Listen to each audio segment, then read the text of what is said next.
Hello friends, good morning. कैसे हो? I hope कि आप लोग अच्छे ही होंगे। सो फ्रेंड्स, आज की इस क्लास में हम लोग पढ़ेंगे मध्यकालीन भारत के विविध को और आधुनिक भारत के विविध को। पिछली क्लास में हम लोग पढ़ चुके हैं प्राचीन भारत के विविध को। फ्रेंड्स, विविध पोर्शन से प्रश्न जरूर आते हैं, तो ये जो चैप्टर है आपके एग्जाम के लिए मोस्ट इंपॉर्टेंट है। पूरी क्लास ध्यान से जरूर देखिएगा। और मध्यकालीन भारत से इंपॉर्टेंट है आपका आधुनिक भारत। ठीक है, लास्ट में अभी मैं आपको बताऊंगा। आधुनिक भारत बहुत इंपॉर्टेंट है आपके एग्जाम के लिए, और इन सभी की जो है टॉपिक वाइज की क्लासेस हो गई हैं। अगर आप लोग उन क्लासेस को नहीं देखे हैं तो आप लोग प्ले लिस्ट में जाके देख सकते हैं। प्ले लिस्ट में आपको सारी की सारी क्लासेस मिल जाएगी। आप सभी को पता है कि बीएड का एंट्रेंस एग्जाम जो है 30 जुलाई को है, तो लगभग 20 दिन आपके पास समय है तैयारी करने के लिए। बहुत सारा समय है रिवीजन करने के लिए। तो चलिए स्टार्ट करते हैं। सबसे पहला क्वेश्चन यहाँ देख सकते हैं, निम्नलिखित में से कौन सम्मिलित नहीं है। इसमें आपको बताना है कौन सम्मिलित नहीं है। सभी लोग फर्स्ट का राइट आंसर बताने का प्रयास करें। तो सभी लोग जवाब दीजिए, इसका राइट आंसर क्या होगा। तो इसमें ऑप्शन डी वाला जो है आपका सम्मिलित नहीं है। ठीक है, अगला प्रश्न आप लोग यहाँ पे देख सकते हैं, बड़ा इमामबाड़ा कहाँ स्थित है। बड़ा इमामबाड़ा कहाँ स्थित है, सब लोग जवाब दीजिए। बड़ा इमामबाड़ा कहाँ पे है, ये सभी को पता होगा। उत्तर प्रदेश के लखनऊ जिले में है। ऑप्शन इसका बी करेक्ट होगा इस क्वेश्चन का राइट आंसर। अगला प्रश्न आप लोग यहाँ पे देख सकते हैं, हवा महल कहाँ अवस्थित है। हवा महल कहाँ अवस्थित है, ये आपको बताना है। तो ये अवस्थित है राजस्थान के जयपुर में। ऑप्शन इसका डी करेक्ट होगा इस क्वेश्चन का राइट आंसर। प्रसिद्ध चेतक घोड़ा किससे संबंधित है, राणा प्रताप से संबंधित है। ठीक है, ऑप्शन डी करेक्ट होगा इस क्वेश्चन का राइट आंसर। हर एक प्रश्न को आपको लिखना है। ठीक है, अगला प्रश्न, निम्नलिखित युद्ध भूमियों को उनके सही राज्यों के साथ जोड़ियां बनाइए। हल्दी घाटी कहाँ पे है, पानीपत कहाँ पे है, बक्सर कहाँ पे है, प्लासी कहाँ पे है। तो फटाफट इसका जो है जोड़ा आप लोग बनाएं।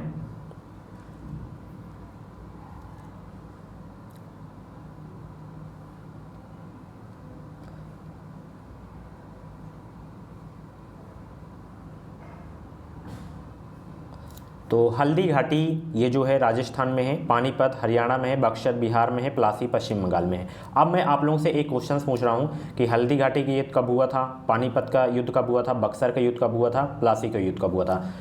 चारों के चारों युद्ध बहुत ही इंपॉर्टेंट है आपके एग्जाम के लिए। ठीक है, कमेंट बॉक्स में फटाफट वीडियो को पॉज करें और इसका राइट आंसर बताने का प्रयास करें कि हल्दी घाटी की युद्ध कब हुआ था, पानीपत का और बक्सर का, प्लासी का युद्ध। इससे आपका रिवीजन भी हो जाएगा। ठीक है, और चारों के चारों जो ये जो युद्ध हैं बहुत इंपॉर्टेंट है। ठीक है, अगला प्रश्न, निम्नलिखित में से किसने दिल्ली में खगोलीय वेधशाला जिसे जंतर मंतर कहते हैं बनवाई थी, किसने। तो जय सिंह द्वितीय के द्वारा बनाया गया था जंतर मंतर। ठीक है, ऑप्शन इसका डी करेक्ट होगा इस क्वेश्चन का राइट आंसर। फ्रेंड्स, अगर आपको 2021 में यूपीसी बीएड करना है तो आप लोग इस चैनल से जुड़ जाइए। चैनल को सब्सक्राइब करके बगल में बेल आइकन को ऑल पे प्रेस कर लीजिएगा। इस चैनल के माध्यम से आपको निश्चित ही मदद मिलेगी।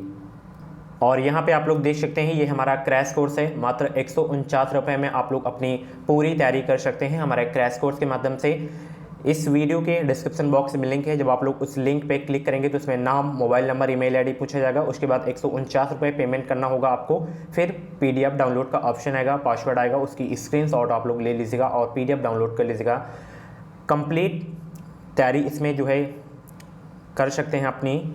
इसमें Hindi language and GK and reasoning and कला वर्ग के प्रश्न आपको मिलेंगे। सारे के सारे ऑब्जेक्टिव क्वेश्चंस मिलेंगे, चैप्टर वाइज मिलेंगे और हिंदी लैंग्वेज में मिलेंगे। साथ ही इसमें आपको 10 ईयर के प्रीवियस ईयर पेपर्स भी मिल जाएंगे। तो जाके परचेज कर सकते हैं। इन बचे हुए 20 दिन में आप लोग अपनी बेहतरीन तैयारी कर सकते हैं। कोर्स परचेज करने में कोई प्रॉब्लम हो रही है तो व्हाट्सएप नंबर वीडियो के डिस्क्रिप्शन बॉक्स में दिए गए, आप लोग कॉन्टैक्ट कर सकते हैं।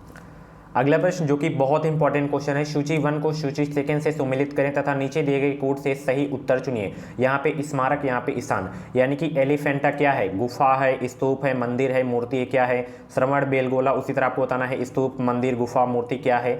उसी तरह आपको इसमें मैच करना है। ठीक है, सभी लोग जवाब देने का प्रयास करें। 11 का राइट आंसर क्या होगा।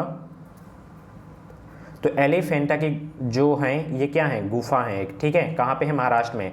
श्रवण बेलगोला, श्रवण बेलगोला जो है क्या है, तो श्रवण बेलगोला जो है ये एक मूर्ति है। क्या है, मूर्ति है। ठीक है, उसके बाद खजुराहो, खजुराहो आपको पता होगा मंदिर है। और सांची क्या है, सांची एक स्तूप है। ठीक है, जो कि कहाँ पे है, मध्य प्रदेश में। ठीक है, ऑप्शन इसका जो है आपका बी वाला करेक्ट हो जाएगा। ठीक है, अगला प्रश्न आप लोग यहाँ पे देख सकते हैं, सूर्य मंदिर स्थित है। मोस्ट इंपॉर्टेंट क्वेश्चन है ये। क्वेश्चन तो आपको रट गया होगा, कई बार मैं ये प्रैक्टिस सेट की क्लास में, टॉपिक वाइज की क्लास में करवाया हूँ। सूर्य मंदिर कहाँ पे है? ये है कोणार्क उड़ीसा में। ऑप्शन इसका सी करेक्ट होगा इस क्वेश्चन का राइट आंसर। ठीक है, तो ये था आपका जो है मध्यकालीन भारत, इसकी आंसर की लगा दिया हूँ। अब हम पढ़ेंगे आधुनिक भारत। ठीक है, यहाँ पे देख सकते हैं आधुनिक भारत डाल लीजिए आप लोग। चलिए स्टार्ट करते हैं। आनंद मठ के रचयिता यानी कि लेखक कौन है, ये आपको बताना है। आनंद मठ के सभी लोग जवाब दीजिए और इसमें स्टार लगा लीजिएगा। मोस्ट इंपॉर्टेंट क्वेश्चन आपके एग्जाम के लिए, आनंद मठ के लेखक कौन है? सभी लोग जवाब देने का प्रयास करें। आनंद मठ के लेखक कौन हैं? आंसर सोचने का अगर आपको ज़्यादा समय चाहिए तो आप लोग वीडियोस को रोक भी सकते हैं।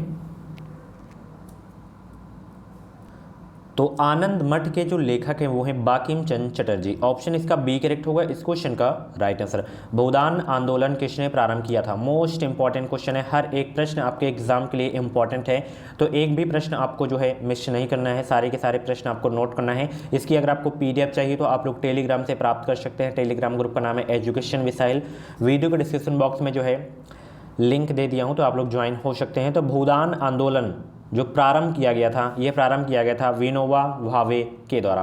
ऑप्शन इसका सी करेक्ट होगा इस क्वेश्चन का राइट आंसर। बहुत ही इंपॉर्टेंट क्वेश्चन है ये सारे के सारे। अगला प्रश्न, लाइफ डिवाइन पुस्तक के लेखक कौन है? ये भी बहुत इंपॉर्टेंट क्वेश्चन है। तो लाइफ डिवाइन पुस्तक के लेखक है अरविंद घोष। ऑप्शन इसका डी करेक्ट होगा इस क्वेश्चन का राइट आंसर। और जितने भी लोग क्लास को देख रहे हैं जो हैं, फटाफट वीडियो को लाइक कर दें। बंगाल की एशियाटिक सोसाइटी के प्रवर्तक कौन थे? बंगाल की एशियाटिक सोसाइटी के प्रवर्तक कौन थे? 4 का राइट आंसर बताने का प्रयास करें तो वो थे सर विलियम जोन्स। ऑप्शन इसका बी करेक्ट होगा इस क्वेश्चन का राइट आंसर। भारत की संविधान सभा किसके अनुसार गठित की गई थी? मोस्ट इंपॉर्टेंट क्वेश्चन है। तो भारत की संविधान सभा जो गठित की गई थी कैबिनेट मिशन योजना के अनुसार जो है गठित की गई थी। ऑप्शन इसका बी करेक्ट होगा इस क्वेश्चन का राइट आंसर। हर एक प्रश्न आपके लिए इंपॉर्टेंट है। प्रथम भारतीय नोबेल पुरस्कार विजेता थे, यानी कि सबसे पहले जो है वो कौन भारतीय हैं जिन्हें नोबेल पुरस्कार जो है मिला था? तो वो हैं रविन्द्रनाथ टैगोर, जिन्हें सबसे पहले जो है नोबेल पुरस्कार दिया गया था। ऑप्शन इसका बी करेक्ट होगा इस क्वेश्चन का राइट आंसर। हमारा राष्ट्रीय गीत जो वंदे मातरम है कहाँ से संकलित है, ये आपको बताना है। तो ये आनंद मठ से जो है संकलित है। ऑप्शन डी करेक्ट होगा इस क्वेश्चन का राइट आंसर। भारत का राष्ट्रीय पंचांग किस संवत पर आधारित है? तो ये जो है शक संवत पर आधारित है भारत का राष्ट्रीय पंचांग। ऑप्शन इसका सी करेक्ट होगा इस क्वेश्चन का राइट आंसर। दिल्ली में केंद्रीय सचिवालय के उत्तरी और दक्षिणी खंडों का वास्तुविद कौन था? तो वो थे Edward Lutyens. Option A correct होगा इस क्वेश्चन का राइट आंसर। निम्नलिखित में से कौन सी कृति रविंद्रनाथ टैगोर की नहीं है? तो कपाल कुंडला जो है रविन्द्रनाथ टैगोर की कृति नहीं है, बाकी चित्रा, द कोड डांसर, चित्रगदा, ये सब रविन्द्रनाथ टैगोर की जो है कृति हैं। कपाल कुंडला जो है नहीं है। ठीक है, अगला प्रश्न है, भारत की शासन व्यवस्था में पहली बार प्रतिनिधि एवं लोकप्रिय तत्व को समाविष्ट करने का प्रयास किस माध्यम से किया गया था? ये किया गया था 1892 का भारत परिषद अधिनियम के द्वारा जो है किया गया था, इस माध्यम से किया गया था। ऑप्शन इसका बी करेक्ट होगा इस क्वेश्चन का राइट आंसर। किस गवर्नर के कार्यकाल के दौरान 1921 ईस्वी में कलकत्ता में विक्टोरिया मेमोरियल हॉल का निर्माण पूरा किया गया था? मोस्ट इंपॉर्टेंट क्वेश्चन है आपके एग्जाम के लिए। अब मेरी जो है जितने भी टॉपिक वाइज की क्लासेस आती हैं वो बहुत इंपॉर्टेंट हैं आपके लिए। समझ लीजिए कि इनसे प्रश्न आना ही आना है। तो किस गवर्नर के कार्यकाल के दौरान 1921 ईस्वी में कलकत्ता में विक्टोरिया मेमोरियल हॉल का निर्माण पूरा किया गया था? ये पूरा गया था रीडिंग के कार्यकाल के दौरान। ऑप्शन इसका डी करेक्ट होगा इस क्वेश्चन का राइट आंसर। नई दिल्ली शहर के रूपांकन में कौन शामिल था? प्रश्न क्या है, नई दिल्ली शहर के रूपांकन में कौन शामिल था? तो वो शामिल थे एडवर्ड लुटियंस और Edward baker. Option A correct होगा इस क्वेश्चन का राइट आंसर। किसने 1898 ईस्वी में बनारस में सेंट्रल हिंदू कॉलेज स्थापित किया था, जो बाद में बनारस हिंदू विश्वविद्यालय का केंद्र बन गया था? तो वो थे Annie Besant. Option C correct होगा इस क्वेश्चन का राइट आंसर। भारत के राष्ट्रीय ध्वज का डिजाइन किसने तैयार किया था? मोस्ट इंपॉर्टेंट क्वेश्चन है आपके एग्जाम के लिए। तो मैडम भीखाजी कामा ने जो है भारत के राष्ट्रीय ध्वज का डिजाइन किए थे। ऑप्शन इसका डी करेक्ट होगा इस क्वेश्चन का राइट आंसर। देवदास उपन्यास के रचनाकार हैं। देवदास उपन्यास के रचनाकार कौन हैं? वो भी हैं शरत चंद्र चट्टोपाध्याय जो हैं देवदास उपन्यास के लेखक हैं, रचनाकार बोल सकते हैं। ऑप्शन इसका बी करेक्ट होगा इस क्वेश्चन का राइट आंसर। चित्रा उपन्यास किसके द्वारा लिखा गया था? सभी लोग जवाब दीजिए, चित्रा उपन्यास किसके द्वारा लिखा गया था? तो ये लिखा गया था रविंद्रनाथ टैगोर जी के द्वारा। ऑप्शन इसका सी करेक्ट होगा इस क्वेश्चन का राइट आंसर। प्रेम पचीसी के रचनाकार हैं, प्रेम पचीसी के रचनाकार कौन है? 18 का राइट आंसर बताने का प्रयास करें और स्टार लगा लीजिएगा इस क्वेश्चन में। तो प्रेम पचीसी के रचनाकार हैं प्रेमचंद। कौन है? प्रेमचंद। ऑप्शन ए करेक्ट होगा इस क्वेश्चन का राइट आंसर। अगला प्रश्न आप देख सकते हैं, क्षुधित पाषाण के रचयिता कौन है? क्षुधित पाषाण के रचयिता कौन है? हालांकि ये प्रश्न ज़्यादा पूछा नहीं जाता, वे भी इसके रचयिता कौन है? रविन्द्रनाथ टैगोर। विश्व इतिहास की झलक के रचयिता हैं, विश्व इतिहास की झलक के रचयिता कौन है? तो वो हैं जवाहरलाल नेहरू। विश्व इतिहास की झलक के रचयिता। ऑप्शन ए करेक्ट होगा इस क्वेश्चन का राइट आंसर। 27 दिसंबर 1911 में पहली बार जन गण मन कहाँ पर गाई गई थी? स्टार लगा लीजिएगा इस क्वेश्चन में। कोलकाता में जो है गाई गई थी, ठीक है, 27 दिसंबर 1911 को। ऑप्शन इसका सी करेक्ट होगा इस क्वेश्चन का राइट आंसर। भारत में पहला समाचार पत्र किसने शुरू किया था? सभी लोग जवाब दीजिए, भारत में पहला समाचार पत्र किसने शुरू किया था? जेम्स हिक्की ने। किसने शुरू किया था? जेम्स हिक्की ने। ऑप्शन इसका डी करेक्ट होगा इस क्वेश्चन का right answer. The wheels of history नामक पुस्तक के लेखक कौन थे? द व्हील्स ऑफ हिस्ट्री नामक पुस्तक के लेखक कौन थे? राम मनोहर लोहिया थे। कौन थे? राम मनोहर लोहिया थे। ऑप्शन इसका बी करेक्ट होगा इस क्वेश्चन का राइट आंसर। पोस्ट ऑफिस के लेखक कौन है? पोस्ट ऑफिस के लेखक कौन है? रविन्द्रनाथ टैगोर, रविन्द्रनाथ टैगोर। ऑप्शन इसका ए करेक्ट होगा इस क्वेश्चन का राइट आंसर। निम्न में से किसे इस्पात का चौखटा की संज्ञा दी गई है? किसे जो है इस्पात का चौखटा की संज्ञा दी गई है? तो नागरिक सेवा यानी कि ICS को जो है इस्पात का चौखटा की संज्ञा दी गई है। ऑप्शन इसका ए करेक्ट होगा इस क्वेश्चन का राइट आंसर। गोदान किसकी रचना है? मोस्ट इंपॉर्टेंट क्वेश्चन है। गोदान जो है मुंशी प्रेमचंद की है। ऑप्शन इसका ए करेक्ट होगा इस क्वेश्चन का राइट आंसर। ये सारे के सारे क्वेश्चंस मैं पहले भी करवा भी चुका हूँ, आपका रिवीजन भी हो जाएगा। भारत भारती के रचनाकार कौन है? भारत भारती के, ये भी बहुत इंपॉर्टेंट क्वेश्चन है। तो भारत भारती के रचनाकार हैं मैथिली शरण गुप्त। ऑप्शन इसका डी करेक्ट होगा इस क्वेश्चन का राइट आंसर।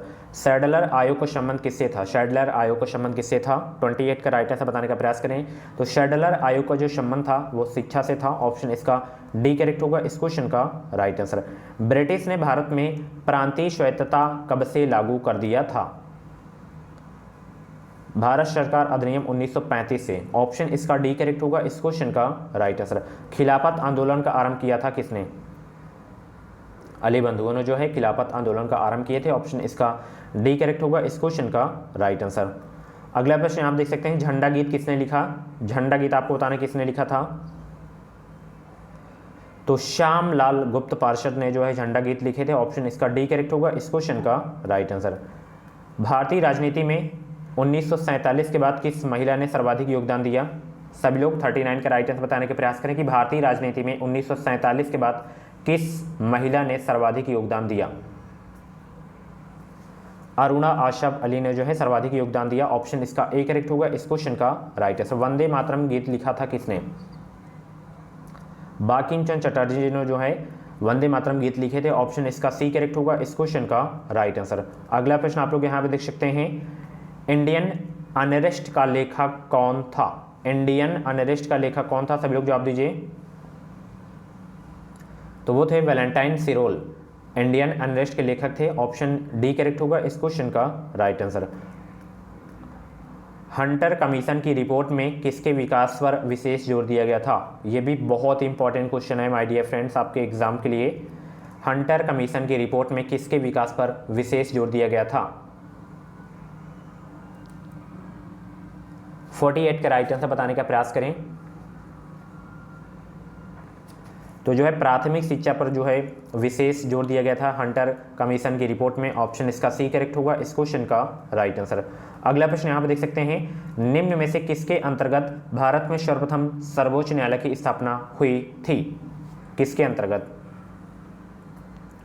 तो ये हुई थी रेगुलेटिंग एक्ट 1773 के अंतर्गत जो है भारत में सर्वप्रथम सर्वोच्च न्यायालय की स्थापना हुई थी। ऑप्शन इसका ए करेक्ट होगा इस क्वेश्चन का राइट आंसर। अगला प्रश्न आप लोग यहाँ पे देख सकते हैं, स्वतंत्र भारत की अंतिम गवर्नर जनरल कौन था? स्वतंत्र भारत का अंतिम गवर्नर जनरल कौन था? सी राजगोपालाचारी। ऑप्शन इसका ए करेक्ट होगा इस क्वेश्चन का राइट आंसर। गोदान और गबन दोनों एक ही लेखक की रचनाएं हैं, उसका नाम क्या है? मुंशी प्रेमचंद। ऑप्शन इसका बी करेक्ट होगा इस क्वेश्चन का राइट आंसर।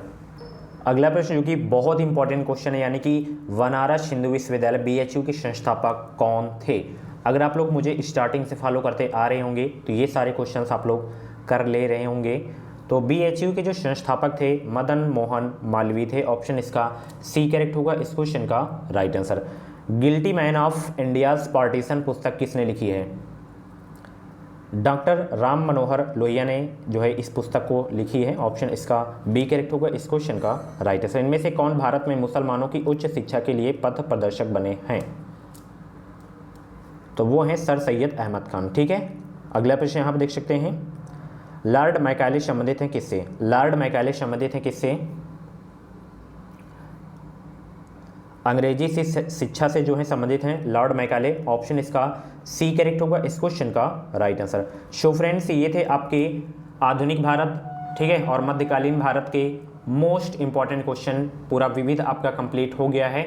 तो इसमें जितने भी क्वेश्चंस मैं करवाया हूं तो सारे के सारे क्वेश्चंस आप लोग नोट करिएगा। PDF आपको टेलीग्राम से मिल जाएगी, और ये इसकी आंसर की भी लगा दिया हूं, तो जाके आप लोग टेलीग्राम से इसकी PDF डाउनलोड कर सकते हैं। और ये हमारा क्रैश कोर्स है, इस PDF के थ्रू आप लोग अपनी बेहतरीन तैयारी कर सकते हैं मात्र 149 रुपये में। वीडियो के डिस्क्रिप्शन बॉक्स में लिंक है, जाके परचेज करें फटाफट, और इन बचे हुए 20 दिनों में आप लोग अपनी पूरी तैयारी कर सकते हैं। ठीक है, और कुछ डाउट्स वगैरह हैं तो इंस्टाग्राम पे मुझे फॉलो कर सकते हैं, ये प्रोफाइल मेरी देख सकते हैं, इसकी भी लिंक वीडियो के डिस्क्रिप्शन बॉक्स में दे दिया हूँ। तो कुछ डाउट्स वगैरह हैं तो आप लोग मुझसे चैट कर सकते हैं। Thank you. इस वीडियो को लाइक और शेयर करना मत भूलिएगा।